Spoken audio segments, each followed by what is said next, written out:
वकालत की राहों में चलते चलते सियासत में भविष्य बनाने वाले कर्नाटक के सिद्धरामैया ने कम वक्त में ही राजनीति का ऐसा पहाड़ा पड़ा कि वो कर्नाटक कांग्रेस के सर्वमान्य नेताओं में शुमार हो गए। राजनीतिक कद ऐसा कि तमाम नेता उनके नाम की कस्में खाते हैं। सिद्धरामैया का जन्म 12 अगस्त 1948 को मैसूर जिले के सिद्धरमहुंडी गांव में एक गरीब किसान परिवार में हुआ था। 10 साल की उम्र तक सिद्धरामैया ना तो स्कूल गए और ना ही पढ़ाई लिखाई से उनका कोई भी वास्ता रहा। लेकिन जब इन्होंने पढ़ाई शुरू की तो विज्ञान से स्नातक किया। सिद्धरामैया के माता पिता चाहते थे कि वह डॉक्टर बन जाए, लेकिन उन्होंने वकील बनने का फैसला किया और कानून की पढ़ाई कर डाली। सिद्धरामैया को करीब से जानने वाले बताते हैं कि उन्होंने कानून पढ़ाया भी और इससे पहले मैसूर में रहकर कई बड़े और नामचीन वकीलों के साथ काम भी किया। सिद्धरामैया के सियासत में आने और आगे बढ़ने की कहानी पूरी तरह से फिल्मी है। शुरुआती दौर में लोग उन्हें जनता परिवार के नेता के रूप में जानते थे। राजनीति में आने से पहले सिद्धरामैया राम मनोहर लोहिया के समाजवाद से काफी प्रभावित थे, जिसका नतीजा ये हुआ कि वकालत का पेशा छोड़कर वो राजनीति में आ गए। करीब 2.5 दशक तक सिद्धरामैया की सियासत जनता पार्टी के साथ चलती रही। सिद्धरामैया जनता पार्टी के साथ सियासी सफर को लगातार आगे बढ़ा रहे थे। इस वक्त उनकी छवि कांग्रेस के खिलाफ थी और सिद्धरामैया को जानने वाले लोग इन्हें कांग्रेस के दूर विरोधी के रूप में जानते थे। अब तक सिद्धरामैया जेडीएस की नैया पर सवार होकर कई राजनीतिक पदों को सुशोभित कर चुके थे, लेकिन साल 2006 में उन्हें जनता दल से निष्कासित कर दिया गया। इसके बाद सिद्धरामैया को राजनीतिक ठोर मिली कांग्रेस पार्टी में। तब से सिद्धरामैया कांग्रेस के साथ बने हुए हैं। सिद्धरामैया ने अपने सियासी सफर की शुरुआत साल 1983 में लोक दल से की थी। इसी साल वो मैसूर के चामुंडेश्वरी विधानसभा सीट से जीतकर पहली बार विधायक बने।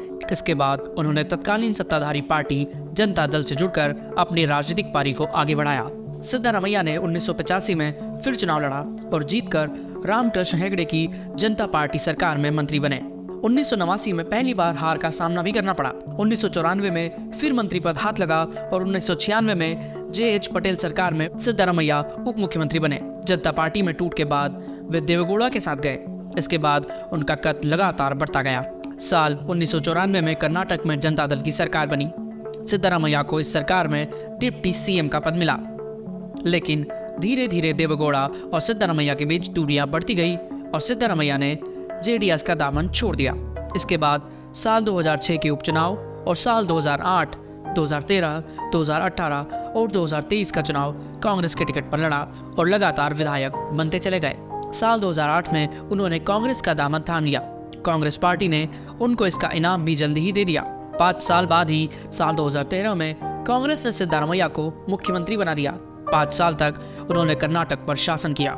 हालांकि 2018 विधानसभा चुनाव में कांग्रेस को हार का सामना करना पड़ा और सूबे में बीजेपी की सरकार बन गई।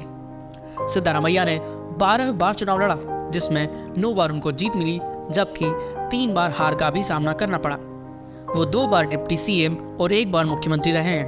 पहली बार 16 मई 1996 से 22 जुलाई 1999 तक सिद्धरामैया कर्नाटक के डिप्टी सीएम रहे, जबकि दूसरी बार 28 मई 2004 से 5 अगस्त 2005 तक डिप्टी सीएम के पद पर रहे।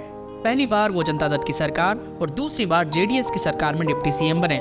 बता दें कि सिद्धरामैया का कर्नाटक की राजनीति में गहरा दखल भी है और मुख्यमंत्री रहने के दौरान सिद्धरामैया ने गरीबों के लिए कई योजनाएं चलाई, जिसको लेकर उनकी खूब तारीफ हुई।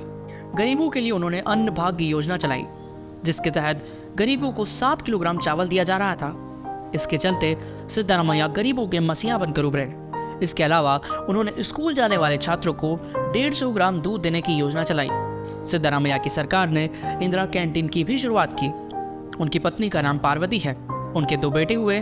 बड़े बेटे राकेश को उनका सियासी उत्तराधिकारी माना जा रहा था, लेकिन साल 2016 में 38 साल की उम्र में उनकी मौत हो गई, जबकि दूसरे बेटे यतीन्द्र साल 2018 में विधायक चुने गए। हालांकि 2023 विधानसभा चुनाव में कांग्रेस ने उनको टिकट नहीं दिया, लेकिन विधानसभा चुनाव के बाद भी सिद्धरामैया सीएम पद के लिए कांग्रेस हाईकमान की पहली पसंद बने रहे। दरअसल सिद्धरामैया के बारे में कहा जाता है कि वो जमीनी स्तर के नेता हैं, साथ ही कांग्रेस विधायकों के बड़े वर्ग में उनकी स्वीकार्यता भी है। सिद्धारमैया 2013 से 2018 तक राज्य के सीएम रहे। उनका यही अनुभव उनके पक्ष में था। 5 साल तक कार्यकाल पूरा करने की वजह से उनकी छवि मजबूत हुई। वो पिछले 45 साल में 5 साल का कार्यकाल पूरा करने वाले पहले सीएम बने। तो कर्नाटक में देवराज उर्स के बाद वो दूसरे सीएम हैं जिन्होंने 5 साल का कार्यकाल पूरा किया।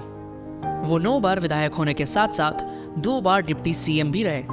2009 के बाद से ही वो कांग्रेस विधायक दल के नेता बने हुए हैं। सिद्धारमैया को जिस चीज ने नेता बनाया वो था उनका अहिंदा फॉर्मूला।